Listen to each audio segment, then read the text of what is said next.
गोसाई विठलनाथ जी अधीर हो गए, बोले जय जय, क्यों रो रहे हो आप? तो ठाकुर जी बोले हमने सुनी है कि तुम सन्यास लेवे वाले हो। कहाँ ठीक सुना, मेरे पितृचरण ने भी लिया था, मैं भी लूंगा। तो ठाकुर जी बोले मैं तो कछु कह ना सकूं, बस मैं एक ही बात कह रहे हूं, ये मुकुट पोशाक श्रृंगार उतार दो, हमारे ताई भी 2 कासाय वस्त्र ले लो। आप सन्यास लोगे तो मैं यहाँ रह के कहाँ करूँगा, मैं हूँ सन्यास ग्रहण करूँगा। इतना सुनते ही विठलनाथ जी श्रीनाथ जी से लिपट गए।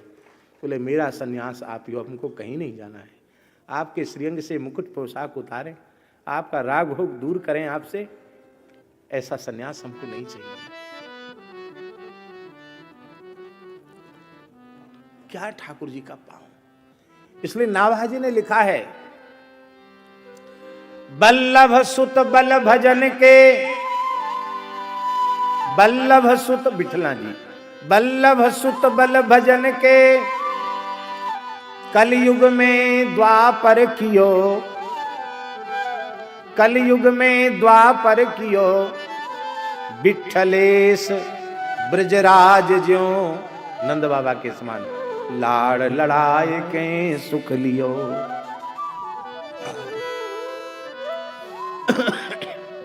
तो वात्सल्य में भी दास्य रस है,